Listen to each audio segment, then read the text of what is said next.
Good morning, I hope you're well today.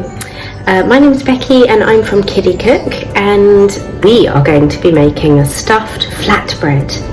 And we're going to stuff our flatbread. Once we've made the dough, we're going to stuff our flatbread with some cooked potatoes, carrots and peas.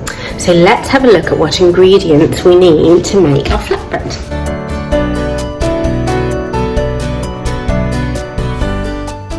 So we are going to be making our flatbread out of a mixture of two kinds of flour, plain flour and wholemeal flour. We're going to add a bit of salt and olive oil to our dough, and then we're going to make a filling using some cooked sweet potato and carrots and some peas.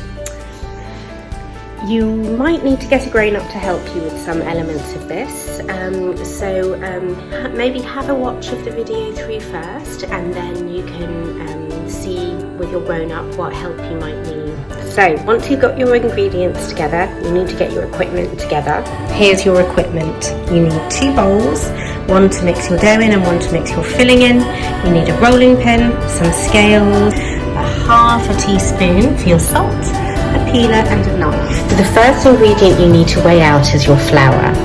Every set of scales is slightly different, but the most important thing is that you set it to 0, which means that when you put a bowl on it, it doesn't include the weight of the bowl. Have a look here. So we put our bowl on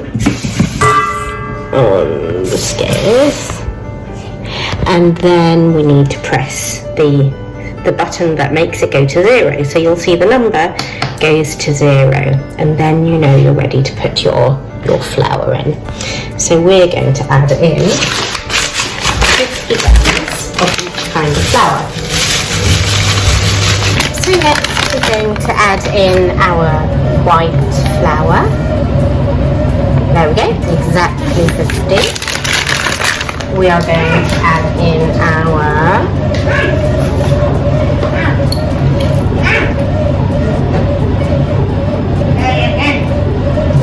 half a teaspoon of salt,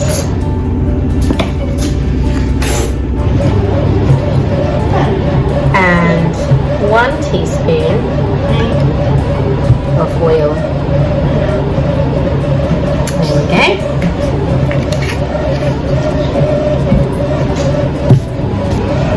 And then we will just need some cold water just to bring it together. Slowly pour in a little bit of water, just a tiny bit initially, and just start to bring that together with a wooden spoon like this. Trying to press it all together, and then you'll see you need to add a bit more, because there's no way that can start to form a ball of dough. And if you add a bit too much, it's okay, because you can always add a bit more flour. Okay, that is starting to come together a little bit. So I'm going to bring my clean hands in there. I have washed them for 20 seconds. So I'm going to bring my clean hand, and then you want to start to squish it together so that it all forms a dough, a ball of dough, just like this. Maybe one more little drizzle, so literally just like a drop, tiny little drop. Sometimes it gets a bit too much, even if you put a tiny drop, and then you can just add a few little sprinkles of flour. Okay, so now it's formed a nice ball of dough. So now you want to have a look at the time. You want to knead it for about 5 minutes. Okay, so I'll show you what that looks like for a bit, and then I'll turn the camera off because it might be boring. So keep it in the bowl so you don't make too much mess, and then just keep pressing the ball of dough around like this. And what will happen after about 5 minutes or so is it'll get nice and soft and springy. So just keep going. This is really good for your arm muscles, so you can swap over to use the other hand as well, so that both of your hands get all those muscles working nicely there. Okay, so I'm going to carry on doing this, and I'll see you again in about 5 minutes. So So now we've finished kneading our dough, so I'm just going to set it aside to let it rest a little bit. So an hour or less is fine, but an hour ideally, and just to let it rest and come together, and we can prepare our vegetables in the meantime. Okay, so we're going to prepare our vegetables to go into our stuffed flatbread. We're doing carrots and potatoes and peas, so we need to peel our carrots and potatoes and then put them in a pan of boiling water. So you might need to get a grown-up to help you with that. So here are our supplies for this. So we have our sweet potato and our carrot.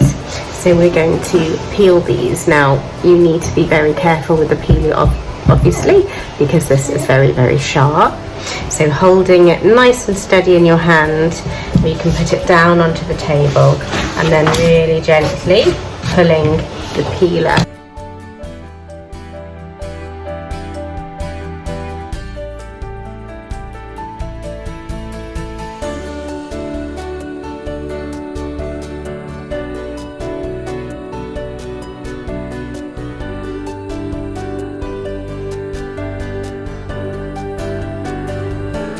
Once you've peeled your veggies, it's time to cut them. You might want to get a grown-up to help you with this bit because they are very hard vegetables, and I will show you how we cut. So we have two cutting techniques that are recommended. One is the claw, where we make a claw and tuck our fingers out the way, and we're going to use that one now. So you're going to hold your potato down nice and firmly, and then put your knife down onto the potato and very solidly put the point down, and then follow with the rest of the knife. Point down and follow down, point down and follow down. So it stays nice and solid. And then once you've got your little dicers, you can do the same thing, fingers out of the way, to make little squares which will cook down easily in our pan. Here are our chopped up carrots and sweet potatoes. So we've put some water into the bottom of the pan, and now we're going to put them on to steam or to boil. So here are our carrots, peas and sweet potatoes cooking through, so they're ready for us to mash. So we're now just going to roughly mash this all up together. Doesn't need to be too finely done. Ooh.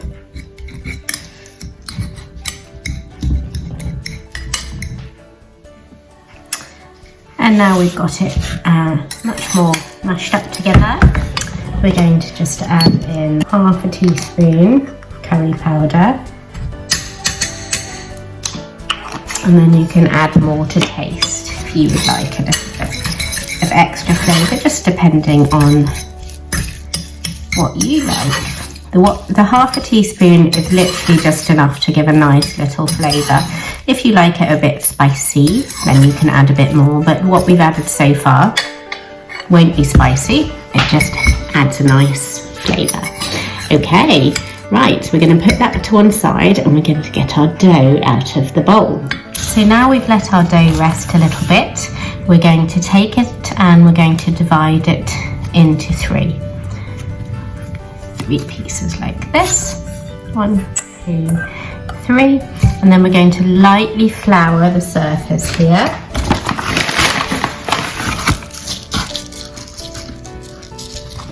And then we'll put one piece of dough down. And we're going to roll it into a disc.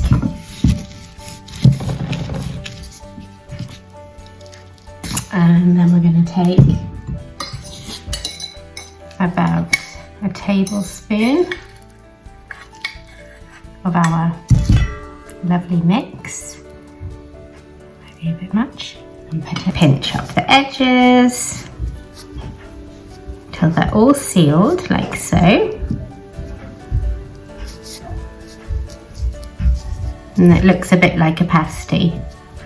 nice and sealed, or they're still all sealed up. And then we'll just very gently start to roll it out again.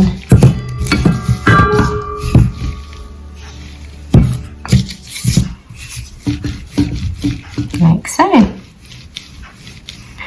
Till about 3 millimeters or so thick. Like this. Here are our 3 flatbreads, ready for cooking in the pan. We are going to dry fry our flatbreads, which means that we are not putting any oil or anything in the pan. We're just going to make our pan nice and hot, and then we'll put the flatbreads in. I am going to be using my trusty cast iron pan, but any pan will work as long as it's not going to stick. If you think there's a possibility it will stick, then do put a little bit of oil in there. So I'm going to turn this up nice and high and bring my flatbreads over.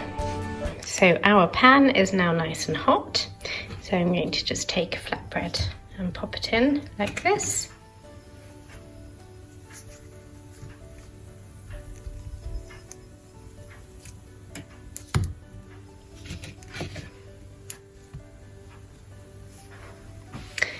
And just give them a few moments to seal on the bottom. And here you can see what they look like. Kind of halfway through. I'm just going to let them have a little longer without burning. Trying not to let them burn. Just to make sure that that pastry that dough is cooked right through, especially with the wholemeal flour. You want to give it a proper chance. But this is what they look like. I hope you enjoy.